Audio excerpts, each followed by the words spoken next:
ngā maunga whakahi kei ngā wai whakatere taniwha tēnā koutou katoa. Welcome to Mata, brought to you by Te Māngai, Pāho and Irirangi Te Motu, New Zealand on air. Ko tō mātou maruhiri kairangi I tēnei hōtaka, ko te kaiarehi takirua o te rōpu kākāriki ko Chlöe Swarbrick. Tēnā koe, kei te pihia. Ki te niña aho.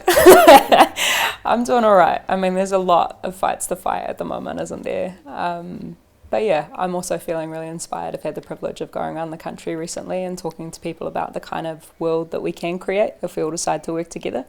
So, inspired. Aha ko tō ngengitanga me aro atu ki tō rohe as MP for Auckland Central. What do you make of the latest government report on homelessness, rough sleeping on the rise? Auckland Council's figures has the rise at 89%, possibly more. What are you seeing in your election? What are you hearing? I'm angry, Mihi. The only conclusion that I can really come to is that this government has intentionally increased homelessness, because I don't know what else you're supposed to call it when you are forewarned by experts and community leaders and your own officials that the decisions that you're choosing to take as a government are going to increase homelessness. You decide to go ahead with those things anyway, and then we see as a consequence the increase in homelessness. I am grateful that ministers now seem to be waking up to the reality of the situation that they have created and opened the door to backtracking on those changes. But the reality is that unless we stop treating housing as a commodity and instead see it as a human right and make the requisite investment in state housing and ensure that there is a duty to act for MSD so that people are getting support to access their entitlements as New Zealanders, then unfortunately I think that this situation is going to continue to bubble away. So, in the last few days, you're right, the government has said it's taking advice from officials on homelessness.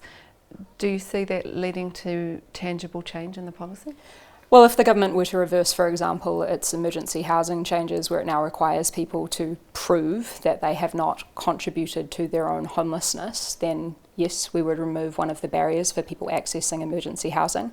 But I also here need to remind people that emergency housing is not the be-all and end-all, and the Greens have never pretended that it is. In fact, we're on the record critiquing the former Labour government and saying that they needed to do more with providing wraparound support for people and transitioning them into safe, stable, affordable homes, particularly by making massive investments in public housing. Were you surprised by that homelessness report? Overrepresentation of Maori, 26.3% or 1,308 individuals without stable shelter. Do you detect any urgency in this situation? Unfortunately, I don't detect any urgency at present from the government. You know, we ask the Prime Minister about this directly in the chamber every single week or so, and yeah, I'm not detecting that urgency. But back to your earlier point or question about what I'm seeing on the street as the MP for Auckland Central.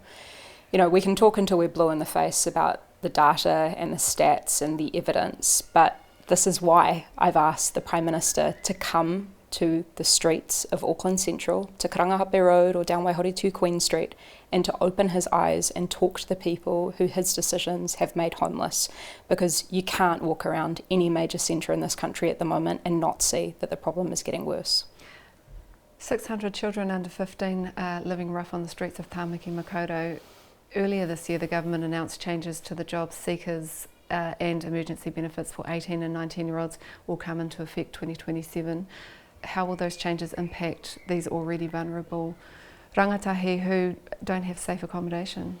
I mean, the Prime Minister could come and visit the front door, kickbacks the front door on Karangahape Road, run by the phenomenal Aaron Hendry and some amazing youth workers who work 24/7 seemingly to try and prevent rangatahi from living on the streets. And you know, the stories that we hear from these young people are heartbreaking. They are sleeping overnight on buses that go around our town. What are they telling you about why? I mean, there'll be listeners that will say, oh my goodness, just go home. You know, but what are the reasons that they can't or don't have a home? These young people are some of the most resilient people, some of the most resilient people that you will, resilient and resourceful people that you will ever meet. They have found ways to survive in a world and against and up against a system that has told them that they do not matter. So these young people are running away from certain circumstances, sometimes at home, where whether it's domestic violence or not being accepted, or all forms of challenges, parents cycling in and out of the carceral system. These young people are trying their best just to survive, and you don't need to look far to get an insight into why we are currently seeing a pipeline from our streets into our prison system. The Abuse and State Care report released last year gave us some pretty clear insights into how a young person who is not supported by society will burn it down to feel its warmth. Not only are the homeless cold this winter, almost a third of New Zealand households are battling to afford or access sufficient energy. There's been a review and talk of cheaper off-peak power from next year. Are you hearing from constituents this winter? Yeah, I mean, look, this winter it was pretty clear the writing was on the wall that we were going to have an energy crisis, a health crisis and a homelessness crisis. You didn't need to be a rocket scientist to figure that out. The signs are pretty clear. When it comes to energy, we have had substantial underinvestment in particularly renewable energy infrastructure for decade after decade. The reason for that is particularly the decisions made by former national governments to partially privatise and treat our electricity sector as a for-profit model, which has meant that fossil fuels have stayed in the mix, which has increased at peak loading times the cost of that electricity, which then results in a higher cost of living for New Zealanders. So at the end of the day, we need to come back to the basics, which is investing in renewable energies, making sure that it is publicly owned and not run on a for-profit model, which is fleecing New Zealanders. And when you look at the energy poverty situation, it's the poorest New Zealanders who are being hit the hardest. The low-income households spend more on power compared to wealthier households. You have just described how we got here. How do you make it more equitable? Well, we need to address the root causes of the problem, which looks like making that investment in renewable energy and also divesting from fossil fuels. So in contrast, this government has decided to hand out $200 million in taxpayer subsidies to keep fossil fuels as a lifeline, which is also in breach of our trade agreements, the Agreement on Climate Change, Trade and Sustainability. So for all of this talk on the international stage about upholding the rules-based international order, well, they're breaking it here at home. But back to the point, this also looks like investing in warm, safe, dry homes for everyone. So we would also, as the Greens, reverse the cuts that this government has made to energy efficiency, for example, with ECA. And, you can't overnight turn power companies back into New Zealand ownership, as you've suggested earlier. That might be a solution. What about whānau who just can't pay the bills? Yeah. Is there an appetite in the Greens to provide grants and those kinds of things more than that's available now? Yeah, so in our policy, which was fleshed out through our budget and fully costed, there are the proposals for grants, particularly also for those who are in rental properties where their landlords would be able to get access to that money to then, to an interest-free loan to upgrade the home, but also to roll out greater energy efficiency in state housing too. But this is not to be seen in a vacuum. It would also be part and parcel of our complete reform of ensuring that everybody gets access to help when they need it, so we can end poverty with a guaranteed minimum income in this country to ensure that nobody falls below the poverty line if we fix the tax system. These are the kinds of political decisions that the Greens, and I think at this point in time only the Greens, are willing to be explicit about and make. Speaking of a growing crisis, arguably Gaza is one of the world's most confronting and horrific ones at present. A fortnight ago, Foreign Affairs Minister Winston Peters said the war in Gaza, quote, must end and New Zealand united with other nations expressing revulsion in scenes playing out there. Is this government doing enough? What more could they be doing? Gazans can't eat empty words, and this government has for the better part of 2 years now said that they're doing everything that they can as they make statements and sit on their hands. The very least that we could possibly do is apply the same standard that we did to Russia for its unlawful invasion into an occupation of Ukraine. That's why we drafted the Unlawful Occupation of Palestine Sanctions Bill, which after a year plus of waiting for the government to do something, we put into the biscuit tin to remove any of the excuses. The other important thing to note about the process that we initiated by putting this into the biscuit tin is that we no longer need Winston Peters, Christopher Luxon, or that other guy. We just need 6 of 68 government MPs to say that they are willing to stand by their conscience and do the right thing in the face of a genocide being live streamed to each of us 24/7 on our phones. Because we've done all of the background work, we obviously have the support of the Greens, of Te Pāti Māori and of Labour. All we need is 6 of 68 government MPs to get it onto the floor of the House. And have you spoken to 6, and are they willing? I've spoken to a number of national MPs in particular. And what are they telling you privately? They're telling me, and look, I'll be crystal clear about this, they're telling me that they're terrified about the future of their career, because the indication that they've got from their leadership is that if they were to stick their neck out and do the right thing here, then they would be losing their place on the pecking order. And my question that I've put back to all of them is, what the hell is the point of your job? So you're saying that MPs on the right who feel really concerned about what's happening in Palestine and Gaza are too afraid to vote for your bill because of their positions? I'm telling you that... What's the point of a conscious bill? Well, that's the point that I've made to them is, you know, they're all aware of the fact that we currently operate inside one of the most whipped parliaments in the Western world. But at this point in time in our political history, where it appears as though there are no rules, surely now more than ever, standing on the side of human rights and peace and justice and upholding what is supposed to be the international rules-based order, well, that should mean something. How many of the 68 do you think feel this way? Or how many have you spoken to? I've spoken to enough. But as to how many feel that way in the broader caucus, I think that particularly those who are in safe seats don't necessarily feel as compelled to reach across the aisle and to speak to me. Although, actually, that said, yeah, there are a number whose consciences are twinging. Have you had a chance to discuss the issue with the Foreign Minister? Not as yet. Obviously, we have tried to directly raise this with him in Parliament. We've asked the Prime Minister directly about this multiple times in the Chamber as well. And, you know, I'd be happy if the government wanted to adopt the bill. I'd be happy if the government wanted to do anything on this issue. Other countries are recognising Palestine as a state. How do you read our position? Why are we not? Well, you may recall that the Greens put a motion in Parliament in, I believe, 2021 to recognise Palestine's statehood. That was called on a voice vote and voted down by both National and ACT MPs. Obviously now we're getting some rather ambiguous signs from the Foreign Minister that it's a matter of not if but when. And the question for us is, well, what exactly is the criteria of when? How are you supposed to be moving towards this two-state solution that you continue to uphold as the panacea of where we're heading to if you're not recognising one of those two states? Is this, in your opinion, political positioning? Is it more about the America's approval?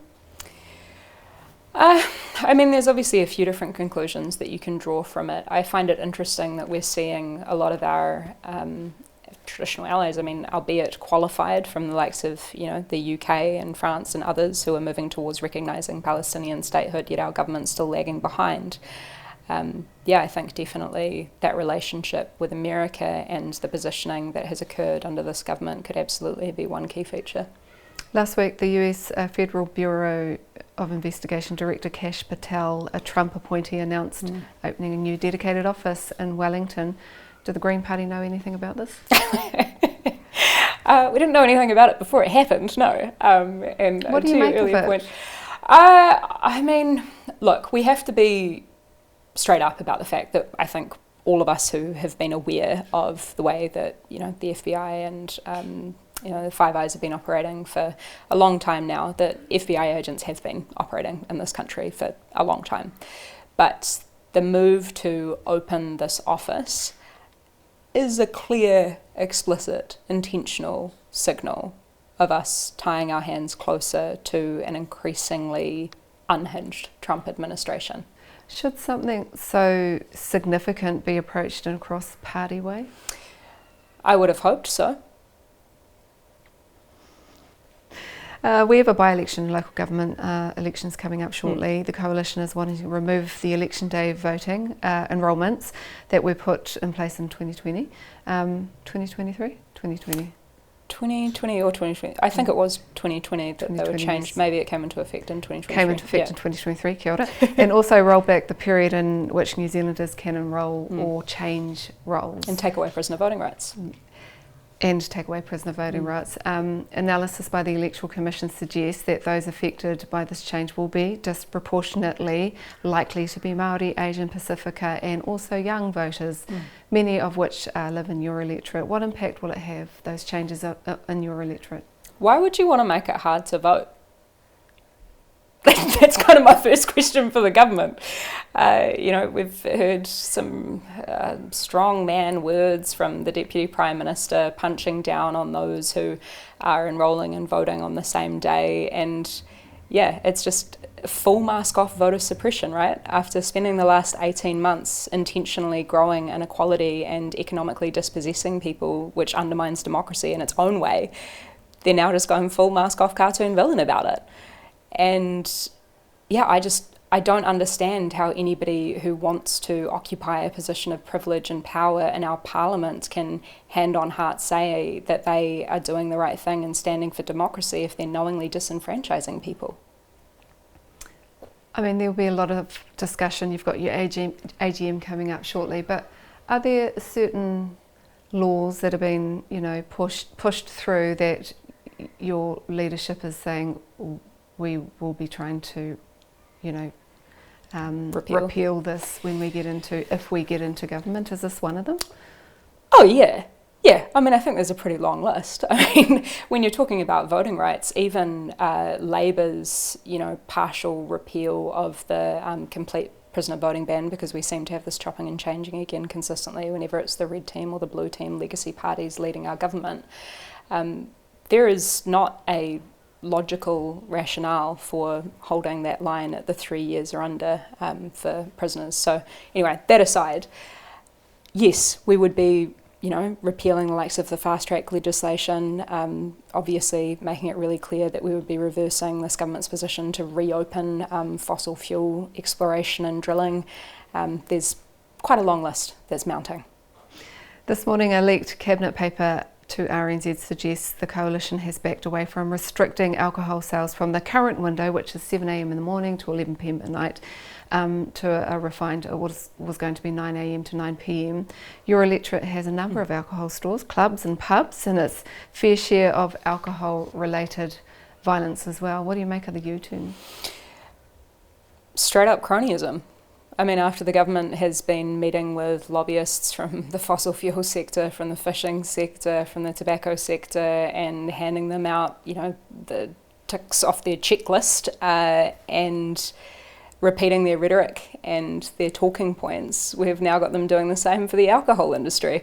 I was on doing an interview with the minister responsible for this morning, and she literally said that this was about balancing the government's desire for growth against alcohol harm. Could they be any more explicit about it? It's mind-boggling. And I just actually draw the connection here to the debate that we were having nearly 5 years ago now about the cannabis legalisation and control bill, because I think it is important to understand what substance harm is and how, from a public policy perspective, we can go about mitigating that. So for all substances, whether it be alcohol, tobacco, cannabis or otherwise, you basically have a spectrum of responses that you can take. At one end of the extreme, you have a complete criminal prohibition, akin to what we have for most substances in the Misuse of Drugs Act 1975. And at the other end of the extreme, you have a complete legal free market, which is where I would say alcohol sits, unfortunately, far too far down that end of the spectrum. At both ends of that spectrum, at both ends of the extreme, you have entities, whether they be criminal entities or commercial entities, who are incentivized to exploit vulnerable communities in order to make a quick buck. The best way to pull away from those extremes of harm is into a space of sensible regulation. And when it comes to alcohol, that looks like really sensible measures to make it boring, to, for example, remove advertising. You could, for example, impose the likes of purchase limits, things which were all in the Cannabis Legalisation and Control Bill. So if we took the same approach that we had proposed for cannabis legalisation and control and applied it to alcohol, we would see far less alcohol harm. But what would the Green Party's balance be in terms of the commercial, commercialism and these stores and clubs and pubs? They still have to earn money. Yeah, so I think that there's, again, an important distinction about the way, we are never going to be able to wipe drugs off of the face of the planet, drugs including alcohol. So the sensible question is, how do we go about regulating to reduce that harm? And what we know is that the majority of harm when it comes to alcohol in this country tends to happen where people are preloading and then going into on licenses, or where people are having, crate days or parties or otherwise in uncontrolled environments. So I guess the equivalent could be with an on-license, the kind of safe consumption space that has been conceptualised in other jurisdictions for other forms of substances. And again, this is where we get into the space of kind of talking about duty of care and how we best regulate to kind of achieve those aims. So yeah, without getting too much into the detail of it, it is about moving away from commercialisation of the substances, glorifying and glamorizing it. And what the World Health Organization tells us, that two key interventions which will have the biggest bang for buck will be removing alcohol advertising. Completely in favour of that, have campaigned on that for a long time and put forward a bill which would do that in the sports space last term, and also to regulate pricing. How quickly would you move if you were to form a coalition with the government? Because one thing people talk about with this coalition is they move very quickly. They have not wasted time in changing things. Do you think the Green Party, if you were to form a coalition with the Labour Party, would be able to move as quickly? So I think one thing... And has that been a problem? Do you reflect back on in the time that you were in government, or you had a relationship and you didn't move fast enough? I definitely think that there were a number of areas where the former government promised transformation and delivered tinkering, or delivered a heck of a lot of consultation, and all of these amazing inquiries that were headed up by these amazing people then just to be dropped into a vacuum, attacked by the right, and then Labour kind of lost Were they a waste of time? They were incredible pieces of work which give us a guiding star for how policy can change, but very clearly they didn't provide the mandate necessary for that change because Labour didn't jump to do the thing. So I guess one thing that I do want to really point out though is a lot of the things that this government is doing right now, that it is doing at pace, are not necessarily things that were made transparent throughout the election campaign. So I do not think that it is legitimate for this government to argue that they have the mandate or the will of the people behind them to implement this stuff, especially when they so consistently ignore the democratic process through, for example, Select Committee.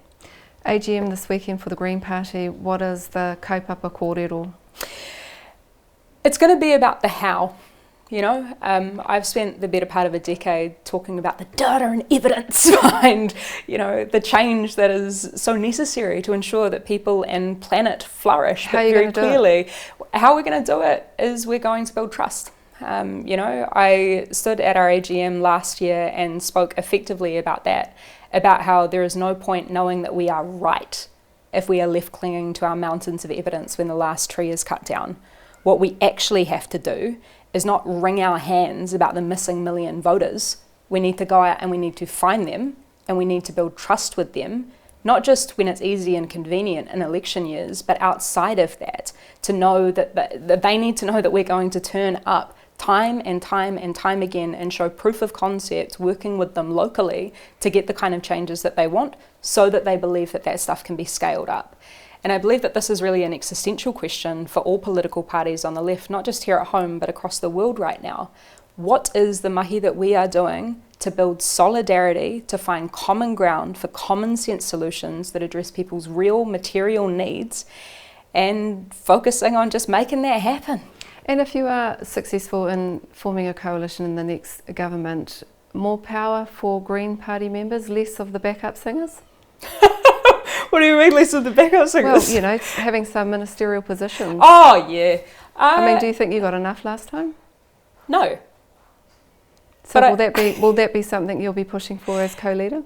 Yeah, look, I obviously want to respect the immense amount of work that went into those coalition agreements, and it's rather the confidence in supply and then the cooperation agreements and negotiations. And there were some amazing people who sat behind the scenes to make those things happen. But I think my answer no is in the context of the way that the world is right now, and what has been demonstrated is entirely feasible and possible for smaller parties to get across the line.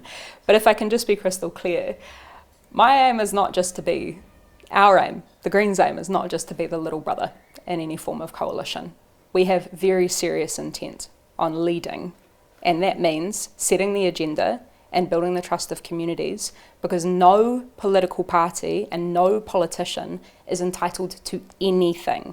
So I just really want New Zealanders to think over the next 18 months about the fact that the kind of default position that some legacy parties have been able to sit in, well, that's clearly not delivered the change that New Zealanders so desperately need.